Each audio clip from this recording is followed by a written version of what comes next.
Hello dear student, welcome back to my channel Fun Learning with Vanishri. So today we are going to learn 4th standard English and chapter name is a great leader. First of all, great leader means काय होतं ते आपण समजून घेऊया. Great म्हणजे महान आणि leader म्हणजे नेता. एक महान असा नेता. सो वी नो दॅट की आपल्या भारतामध्ये खूप असे महान नेते होऊन गेलेले आहेत.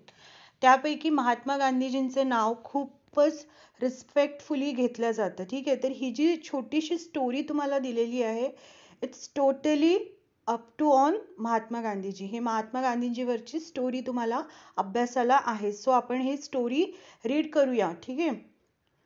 Mahatma Gandhi was one of the greatest leaders of the world. Others leader win wars by hurting others and killing them.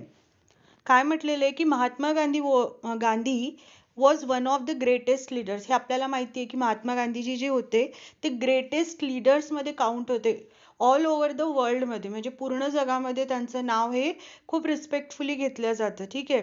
Other leaders win wars by hurting others and killing them.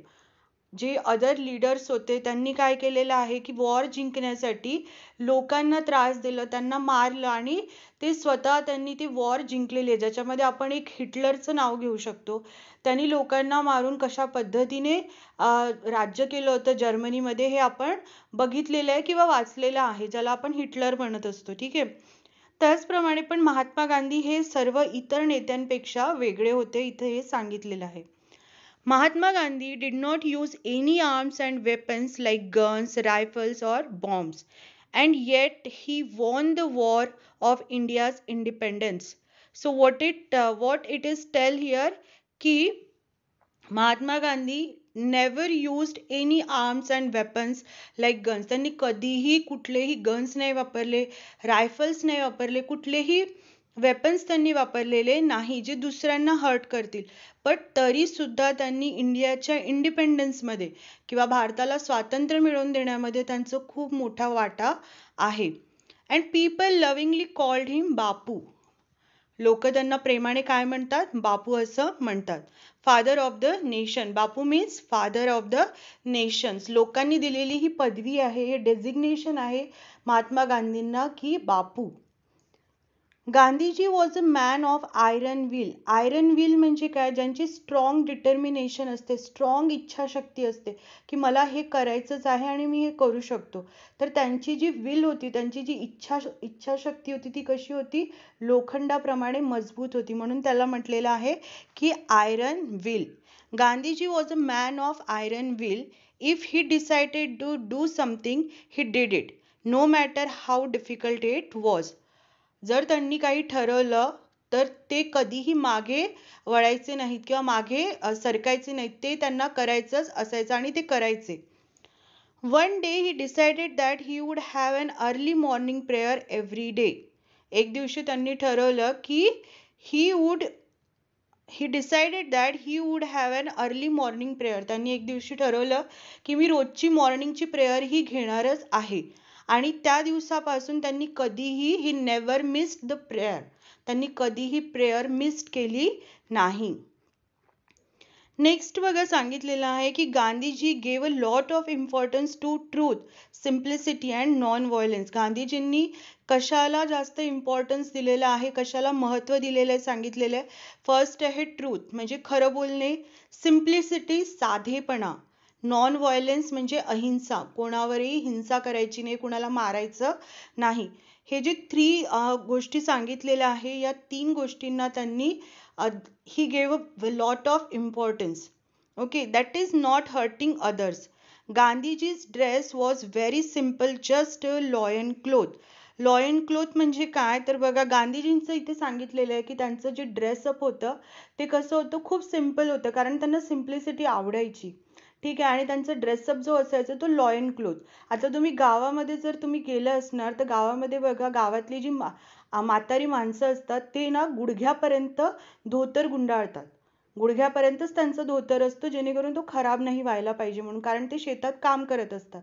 तर तशाच पद्धतीचा पेहराव महात्मा गांधीजींनी स्वीकारला होता. Y he accepted that type of dress up ते आपण बघणार आहोत. आता तुम्हाला इथे पिक्चर पण दिलेलं आहे की lion क्लोथचं picture.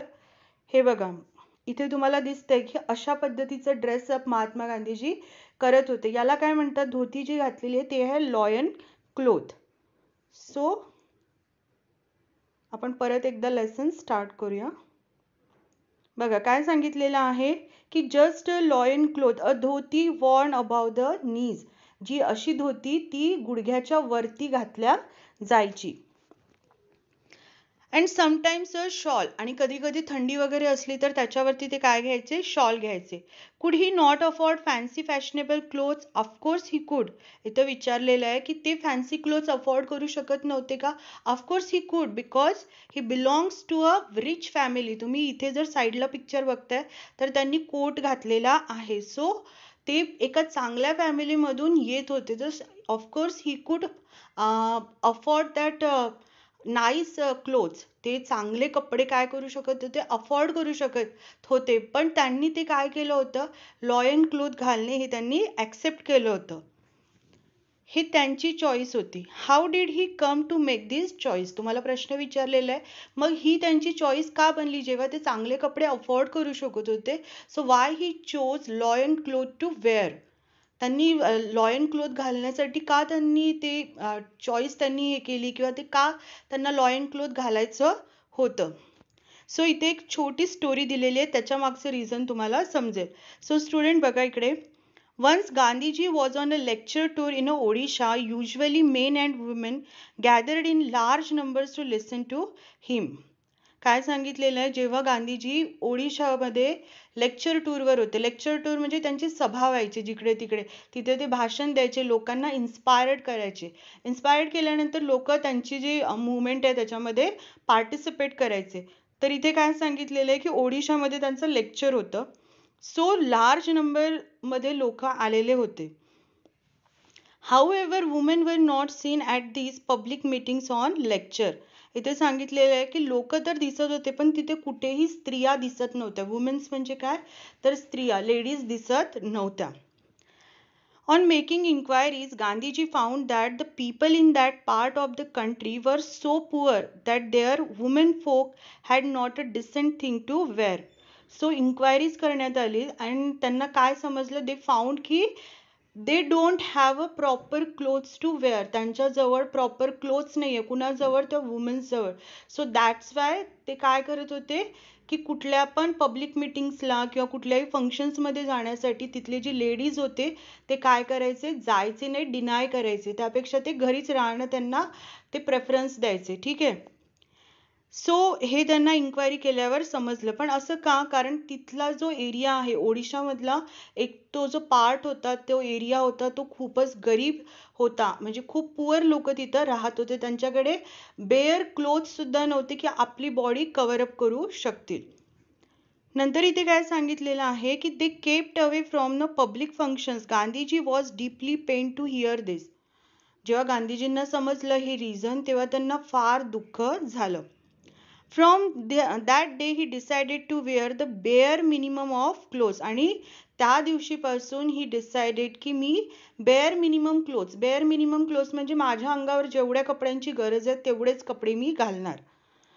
Be it cold or hot, जरी गरमी असू दे किंवा थंडी असू दे. He never changed his simple dress. Once he had gone to England to attend a very important conference. King George of England, इंग्लंडचा राजा होता किंग जॉर्ज, याने एक कॉन्फरन्स बोलवली. कॉन्फरन्स म्हणजे काय, मीटिंग. त्या मीटिंगमध्ये ना इम्पॉर्टंट टॉपिक्स काय केले जायचे त्यावेळेस, डिस्कस केले जायचे. कारण आपल्या भारतावरती इंग्लंड जी होती ती रुलिंग पार्टी होती की ते रूल करत होते आपल्या इंडियावरती. तर किंग जॉर्ज हा इंग्लंडचा राजा होता आणि त्यांनी काय केलं होतं, इंग्लंडला कॉन्फरन्स बोलवलेली होती. अँड गांधीजी काय करणार होते, ती कॉन्फरन्स ते जॉईन करणार होते. So people received by the king have to dress up in a certain way. At that time England ruled over India. काय सांगितलेलं आहे की पीपल म्हणजे ज्या ज्या लोकांना त्या राजाकडून रिसीव्ह केल्या जात होतं ते लोक प्रॉपर चांगल्या ड्रेसअप करून, चांगले कपडे घालून तिथे आलेले होते, एका सर्टन वे मध्ये आलेले होते. आता आपल्याला जर लग्नाला जायचं असेल तर आपल्या घरी कसं असतं, आपण लग्नाला जातो, लग्नाचे कपडे वेगळे, शाळेत घालायचे कपडे वेगळे, मित्रांबरोबर खेळायला जाताना घरी घालायचे कपडे वेगळे. तर असे आपले कपड्यांची कॅटेगरी असते की नाही. त्याचप्रमाणे तिथे सुद्धा जे राजाला भेटायला येणारे लोक होते, त्यांनी सुद्धा प्रॉपर सर्टन वे मध्ये ड्रेसअप करून ते गेलेले होते.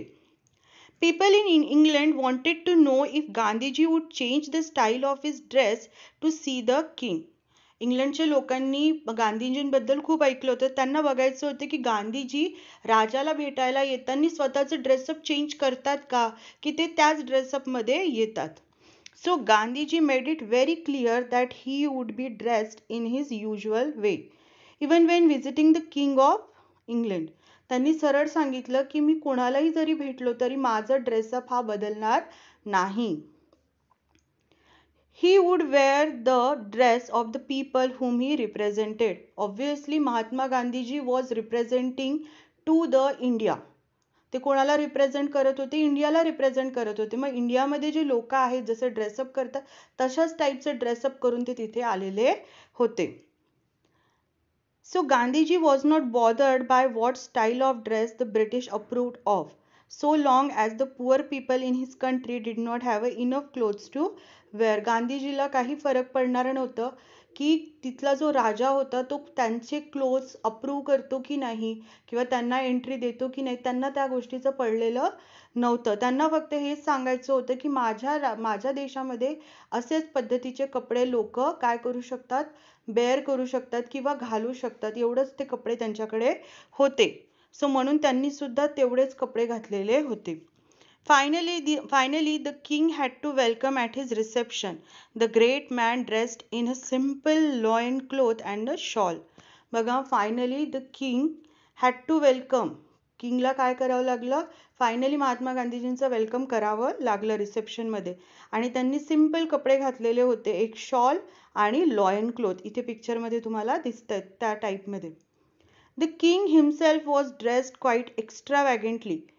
एक्स्ट्रावॅगंटली म्हणजे काय, त्यांनी खूप जास्त दिखावेदार असे कपडे घातलेले होते, कारण तो किंग होता आणि त्याला दाखवून द्यायचं होते की मी किती श्रीमंत आणि मी किती रिच आहे. ठीक आहे, तर त्याने एक्स्ट्रावॅगंटली असं ड्रेसअप केलेलं होतं. Gandhiji was asked weather he had enough clothes on for meeting with the king. गांधीजींना विचारण्यात आलं की तुमच्याकडे किंगला भेटण्यासाठी, राजाला भेटण्यासाठी इनफ कपडे नाही आहेत का. So he replied that the king had enough clothes on for both of them. आणि त्यांनी मस्करीमध्ये उत्तर दिलं. काय उत्तर दिलं की माझ्याकडे नाही तर राजाकडे असे कपडे आहेत जे आमच्या दोघांना पण पुरतील. Millions of poor people in India felt happy that Mahatma Gandhi dressed like them. जेव्हा महात्मा गांधींनी असं ड्रेसअप करून ते इंग्लंडला गेले, so the common people were so happy because Mahatma Gandhiji dressed up like them. त्यांच्यासारखं ड्रेस त्यांनी घातलेलं होतं. Although Mahatma Gandhi did not use any destructive weapons. Destructive weapons म्हणजे काय, तर विध्वंसक वेपन्स जसे बॉम्ब, गन्स, अशा पद्धतीचे वेपन्स त्यांनी कधीही यूज केलेले नाही. But he had a millions of staunch followers. पण त्यांच्याकडे त्यांचे जे फॉलोअर्स होते ते त्यांच्यावर प्रेम करणारे होते. फॉलोअर्स म्हणजे त्यांना मानणारे लोक, त्यांना फॉलो करणारे लोक. त्यांचे फॉलोअर्स जे होते ते स्टॉन्च, बघा इथे काय दिलेले, people who were firm and loyal in following him. त्यांच्यावर खूप अफाट प्रेम करणारे लोक, त्यांच्या विचारांना मानणारे लोक असे त्यांचे फॉलोअर्स होते. Gandhiji showed all the suppressed people in the world the new path of सत्याग्रह. गांधीजींनी जे सप्रेस्ड लोक होते, ज्यांच्यावर अत्याचार झालेले लोक आहेत, त्या लोकांना एक नवीन मार्ग दाखवला आणि तो मार्ग होता the path of Satyagraha. He is remembered for his greatness not only in India but in all parts of the world. Mahatma गांधीजींना त्यांच्या ग्रेटनेससाठी त्यांना फक्त इंडियामध्येच लोक आठवण करत नाही, तर ऑल ओव्हर इंडियामध्ये, ऑल ओव्हर वर्ल्डमध्ये त्यांना आठवण केल्या जाते, त्यांचं नाव घेतल्या जाते. असे हे महात्मा गांधीजी होते आणि यांची छोटीशी अशी तुम्हाला स्टोरी होती. सो स्टुडंट, जर तुम्हाला समजलं असेल तर नक्की व्हिडिओला लाईक करा, शेअर करा, सबस्क्राईब करा. Thank you for watching.